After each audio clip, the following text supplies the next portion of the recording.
Okay, so I guess the simplest explanation is I am a little black boy from the south side of Chicago who loves fashion.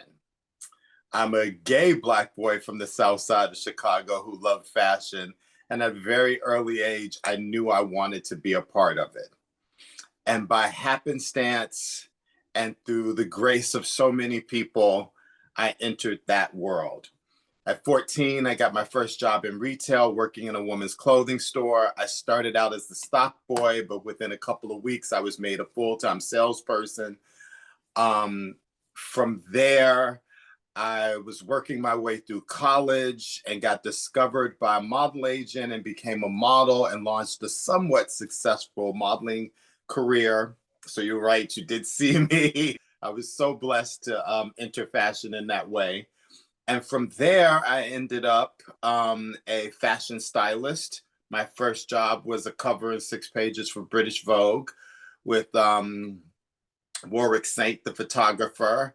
And from there, I became a reluctant reality star.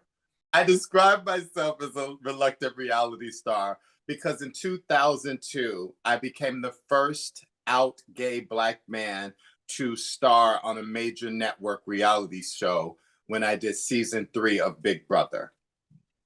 And I say I was a reluctant reality star because I literally was cast to do the show. A friend of mine was a casting at Endemol, the parent company for Big Brother, and they couldn't find a black guy. And so they went to their employees and they said, "Did anybody know a black guy?" And she was like, "I know a black guy and he's gay." She whipped out my comp, showed them back then it was called a comp, showed them my comp, told them all these crazy stories of times we had together. And they flew to Chicago, where I was living at the time, met me. I had just broken up with a boyfriend and I was devastated and I was a mess. And that's what they want. That's how I became, for like 5 seconds, the biggest reality star in the world. People will randomly see me and they'll be like, did you go to school with my sister? You knew my cousin. They can't place it. But the moment they hear my voice, they're like, "Oh my God, you're Marcellas from Big Brother." And my first job after Big Brother was for E! Network, doing, I believe, How Do I Look or The Look for Less. And I signed a contract with them within like a month. And now I was like the first gay black man on E! Network talking about fashion. And back then they had a sister network called Style. And I was all over Style all the time. And I loved that period in my evolution. From there, nothing lasts forever. And I started styling again every day. I used my notoriety as this celebrity fashion stylist to go back to my first love, which was styling clothing. But the whole time I had this idea that I wanted to write a book about my experiences as a model and as a stylist. And it wasn't necessarily about my experiences. It was the experiences of the Black women that I encountered during my modeling and styling careers. And that is what I did. In 2019, I published Supreme Models, Iconic Black Women Who Revolutionized Fashion, the first ever art book devoted exclusively to Black top models.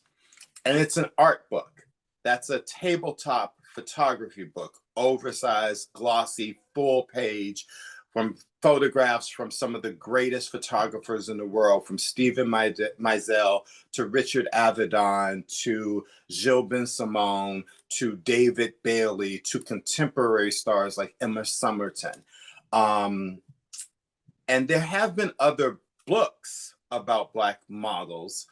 One of my favorites is by a woman named Barbara Sumners, who was a model in the 70s, but her book was like a novel. My book is an art book. I wanted my book to sit on the table next to the Tom Ford book. I wanted my book to sit on a table next to the Chanel book or the YSL book of backstage photos by Roxanne Lowitt. And that's what my book has done. In 2021, I produced Supreme Actresses, Iconic Black Women Who Revolutionized Hollywood, to wide acclaim. Then in 2022, Supreme Models became the first ever documentary to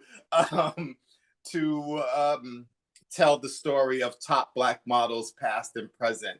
And I co-produced it with Iman and a company called This Machine, headed by RJ Cutler. And that documentary lives at youtube.com/Vogue. We pitched the documentary everywhere, and it could have gone to any of the, the paid streaming services.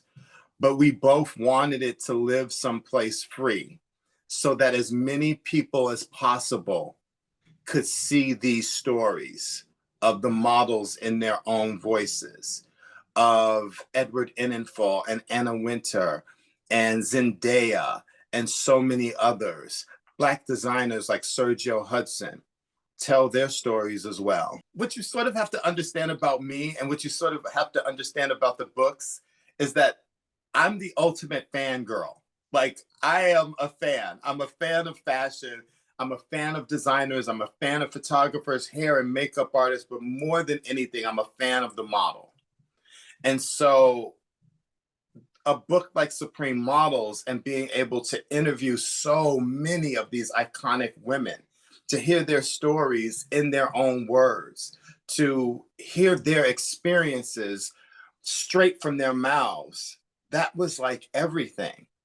So to be able to translate Supreme Models literally from the book to the screen has been the greatest gift I've ever been given.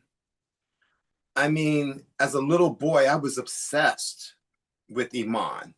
Now she's in my cell phone, and I text Iman and call her, and she picks up the phone. Well, if you ask Iman, the overarching theme is Black skin is not a trend, which I think she says so many times during the documentary. Yes, Black is not a trend has to definitely be the overwhelming message of the documentary. But for me, the message of both books and the documentary is something my mother used to tell me when I was little. She used to say, you can't have a testimony without a test. And then she'd say, don't be afraid of the test. And I think about all these incredible stories that these incredible women and so many other allies tell in this documentary, and these women tell in this book. And it's the truth. If it wasn't for the test, they wouldn't have a testimony. And if they didn't come through the testimony whole, they wouldn't be successful.